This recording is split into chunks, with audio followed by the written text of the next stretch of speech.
everybody, welcome back to my channel. This is Laura. For today's recipe, since I woke up this morning, it was pretty chilly out and it really hasn't been that cold in our area, so I decided, you know what, let's make some chicken caldo, something very easy. I do have another recipe for a chicken caldo that has a little bit more detail to it. I will leave it linked up here in the cards and go take a look there. I think you'll enjoy it. I will also link another recipe for some caldo de res, some beef soup. That's pretty good for this time of the year. But today's recipe is going to be very easy, not too many ingredients, something that you can whip up probably in about an hour and have it for lunch or even for dinner with some Mexican rice. And that recipe I will also link up in the card. Okay guys, the recipe and everything that I use will be linked in the description box below. If you could please go ahead and leave a comment, that really helps me out here on my channel. If you have any suggestions or anything you want me to try, leave it in the comments below and we'll take a look at it. If you are not subscribed to the channel, I would appreciate it if you hit that subscribe button right there. Turn on that notification bell so you can be notified every time I upload a new video. And if you enjoy the video, don't forget, give it a big thumbs up. Okay guys, let's get started. Alright, for this recipe, I am going to use my Dutch oven. You don't need to use a Dutch oven. You can use any stock pot that you have. And I am going to start by adding in the liquids. I have here some homemade chicken stock that I made, but if you don't have homemade, that's okay. I'm going to show you what to add. Let's get that in there.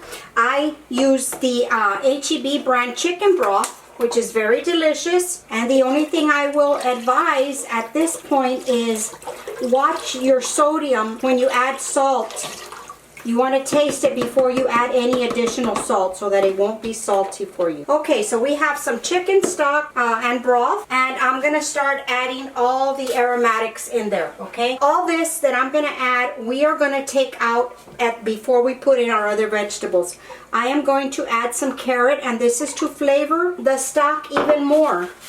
Okay, I have some celery, and I just cut them in big chunks like this. You can leave the leaves on, it's okay, because we're going to take these out anyway. So I have 2 ribs of celery with the leaves on. I have a whole onion that I just cut up into smaller pieces, and 2 garlic cloves that I just crushed, and I have some epazote here. If you're not familiar with this, you can get this in your vegetable aisle. I'm going to show you the packet. It comes like this, and this is what it looks like. Okay, I will leave this link below if I can find it, okay? And if not, it's in your vegetable aisle at the supermarket. So I am going to add some pepper. Just a little bit, not too much, because the stock already has a lot of flavor. Now, we are going to add our chicken. Use the chicken parts that your family likes, what you like. I like thighs, that's just my preference. You can use breast, just cut down the cooking time. So this is a smaller portion. I like a lot of broth with my soup, so I am going to put, this is 4 pieces.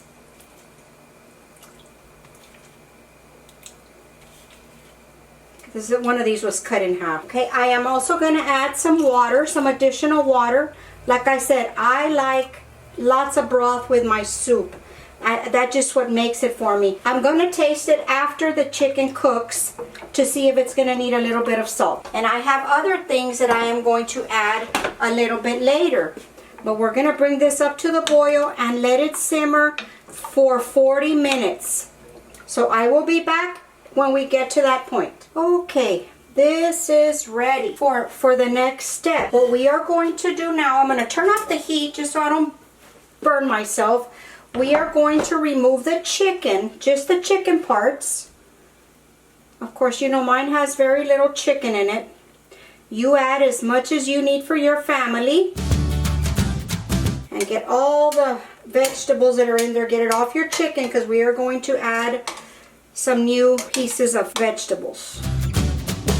This is where we are going to taste it to adjust the salt now that the chicken is cooked. And it does need some salt, so we are going to add. Of course, you add it to your liking. We're going to move that aside. Now we are going to remove these vegetables that we use to season our broth. They've done their job. We need to just get rid of them. So all you're left with is the broth, the clear broth. Everything is out now. Now we're going to put our chicken pieces back in. And we are going to add in the vegetables that we are going to eat with this soup. I like to just use carrots and potatoes. You can change this however you like. If you want to add another type of vegetable, you can. But this is what I like to use with this soup. And these are just more rustically cut pieces. Okay, and then I cut my potatoes a little bit larger so they don't fall apart. These are my favorite vegetables to go in the soup. Then this part is optional. I like to add a lot of cilantro in my soup. I know a lot of people don't like cilantro, but to me, without this soup just not come together. So I just like to break it up, stems and all, it's okay. And that's it. We're gonna let this simmer until the potatoes and the carrots are cooked, and this is completely done. Very easy to make. Okay, we're going to bring this back up to the boil and then turn it down. You don't want it to, vigorously boil. You just want it slow so your vegetables don't break up. Okay, this is ready and it smells. I wish we had smell-o-vision. I'm going to turn off the heat. Turn this just a little bit. And I'm going to dig up all the cilantro just so that I can have some clear broth. It's already done its work.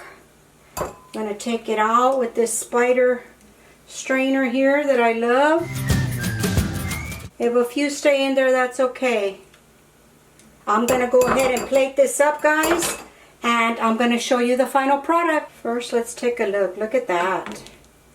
With some nice chicken pieces. We just need some Mexican rice with this and we're good. Okay guys, here is our finished product. I wish you could smell this kitchen. It smells delicious. I'm going to accompany this with some hot sauce, some Mexican rice, and a couple of wedges of lemon or lime. And look at this chicken. I'm going to try to get you as close as I can get you. But this is just delicious. It's still very hot. I'm going to try to not burn my tongue. So good. Very, very good. I could just have the broth just on its own. It's so flavorful. But you have the potatoes, the carrots, and the chicken, and it's delicious. You can have just a little bowl of this with the just the broth with the sandwich for lunch. That would make a great meal. For dinner with some rice, it'll be delicious. I know the family's gonna love it. That's gonna conclude the video for today. I sure hope you enjoyed it. I really enjoyed making it for you. And if you did like it, please give us a thumbs up and don't forget to subscribe to that channel. Today I'm going to leave a link for y'all down in the description bar where I use Rakuten for all my retail shopping. This is not a sponsored link. But if you are kind enough to use my link to sign up to Rakuten, they will give us both $40 in cash for an incentive. So if you use it, if you go on their website, it'll tell you how much cash back it'll give you for different. They have hundreds of retail stores that you can save money. And I've been using Rakuten for a long time, and let me tell you, it works. I like to get my checks. They really do come in handy. I will leave the link down below, and any items that I use for this recipe will also be there. Okay guys, I will talk to y'all later. Bye.